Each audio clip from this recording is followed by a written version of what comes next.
In 350 A.D., 2 copies of the Alexandrian Bible were made, and those copies are called the Sinaiticus because it was found in the Sinai desert in a monastery, and Vaticanus because it was found in the Vatican Library in the basement, I believe.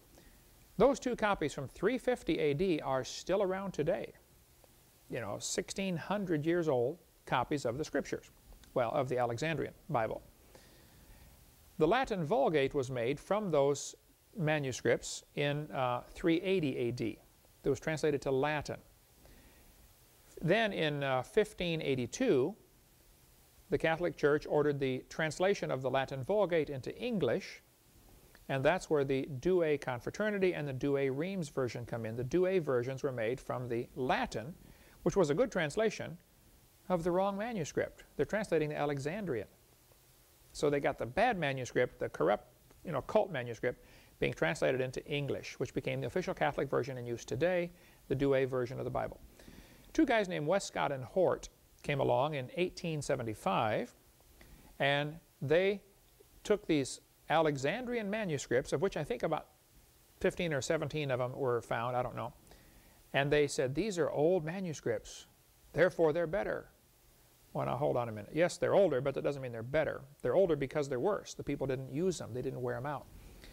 But they made a modern Greek version of the Bible from this ancient one. They put it on new paper, new ink, and made a new Greek edition in 1875. This was then translated into English, at least the New Testament in Greek. And so the English translations of the Alexandria of the Westcott and Hort text include the Revised Version done in 1881, the American Standard Version done in 1901, the Revised Standard in 1946, and that's the Bible I got saved from, the New World Translation, Jehovah's Witness Bible, made in 1950, the New American Standard Bible, made in 1960, the Good News Bible, the Amplified Bible, the Living Bible, and the NIV. All of those are good translations of the wrong manuscript. So I don't fault the translators. I think they're probably sincere men, probably intelligent men, but they're translating the wrong book. They need to get the right Bible.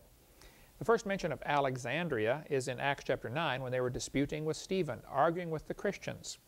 And we still got the same thing today with these different versions of the Bible, arguing with the real Bible. Okay, my Jehovah's Witness Bible on my shelf will probably never get worn out. It doesn't mean it's better, it just means I'm not going to use it. Okay, I have one, I have a Mormon Bible, I'm not going to use it. So that's the story. There are more manuscripts of the Bible than any other book ever written in ancient times. Homer's Iliad, for instance, there are only 643 manuscripts known today. By 1946, they discovered 24,000 manuscripts of the Bible.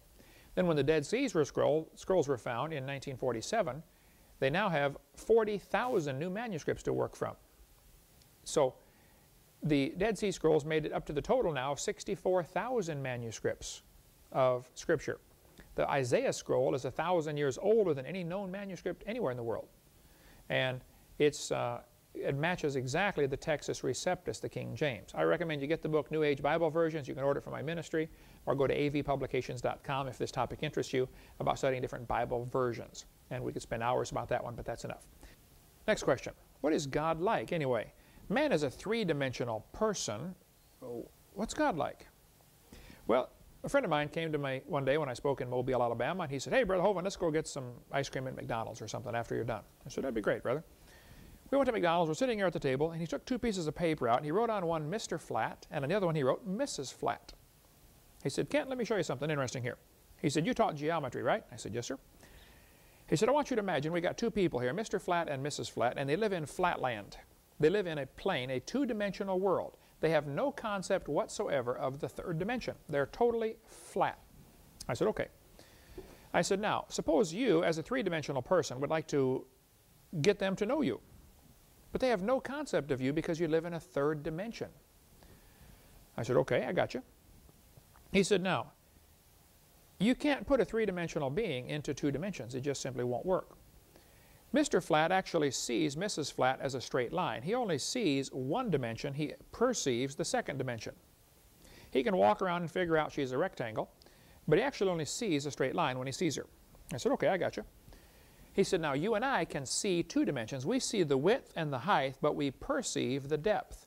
You can't really see depth. You can understand depth because you have 2 eyes looking at this thing, and you get what's called depth perception." I said, "I got it. But actually, you could take a photograph of what you're looking at, and it would still look the same. You would perceive the depth because of our common experience, but you can't really see depth. I said, I got it. He said, now suppose you want to introduce yourself to Mr. Flat and Mrs. Flat. So you stick your finger through the table, and Mr. Flat comes over and looks at it and says, oh, I see a circle, the cross-section of your finger. Over here you stick 3 fingers through the table, and Mrs. Flat comes and looks at him and says, oh, honey, I've seen Kent Hovind. He's 3 circles. Mr. Flat says, no, honey, he's 1 circle. And they're going to fight for a while and argue, and finally they're going to split the church and start the church of the 3 circles and the church of the 1 circles. But the fact is, neither one of them has a clue what I'm like. You simply can't put a 3-dimensional being into 2 dimensions. They're not going to ever get it. Well, if you read Ephesians chapter 3, it says that we may be able to comprehend with all saints what is the length and depth and breadth and height.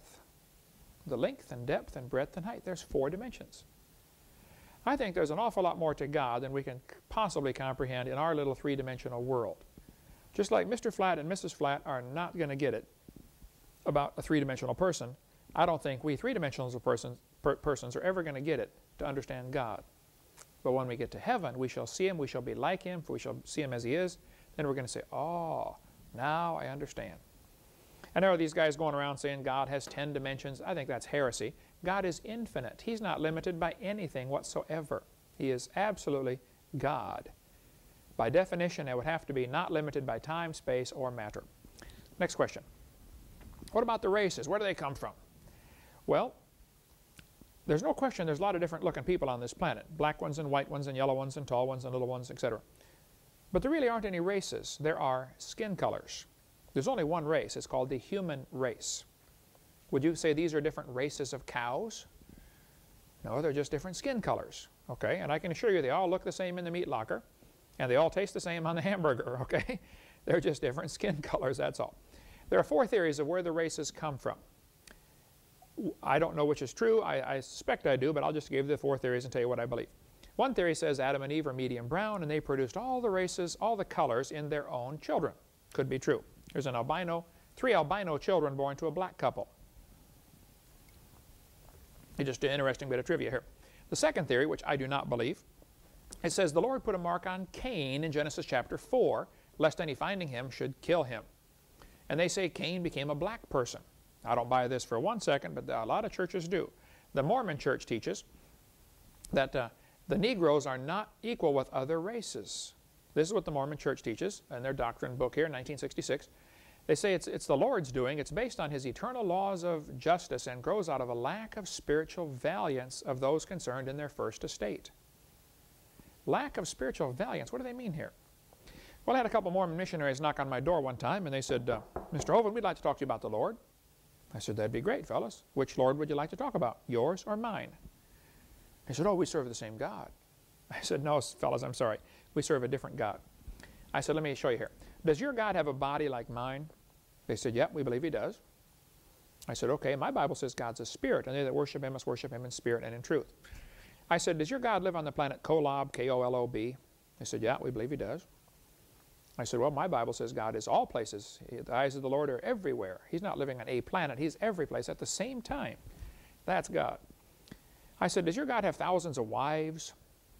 He said, yeah, we believe He does. I said, does your God have normal physical relations with those wives and produce spirit children up in heaven? They said, yeah, we believe He does. I said, now, does your God produce the spirit in heaven, and the human couple on earth only produces the body? Is that what you guys teach? They said, yeah, that's correct. I said, now, if the spirit baby in heaven is a valiant spirit baby, if it's a good spirit baby, when it comes to earth, it gets a white-skinned body. But if it's a bad spirit baby, it gets a black-skinned body. Is that what you believe? They said, well, you're not supposed to know that, but yeah, that is what we teach. I said, fellas, I know you got the little tag on that says elder, even though you're 17. I said, I've been married, now it's been nearly 30 years. I said, I've got 3 children, grown, got grandchildren. I said, I taught biology and anatomy. I used to raise hamsters. I said, did you know there are 2 babies born on earth every second, 24 hours a day, 7 days a week, nonstop? And your God supplies a spirit for each one. I said, when does He get time to answer your prayers? Of course, they knocked the dust off their feet, and they never came back. I don't know what happened to them.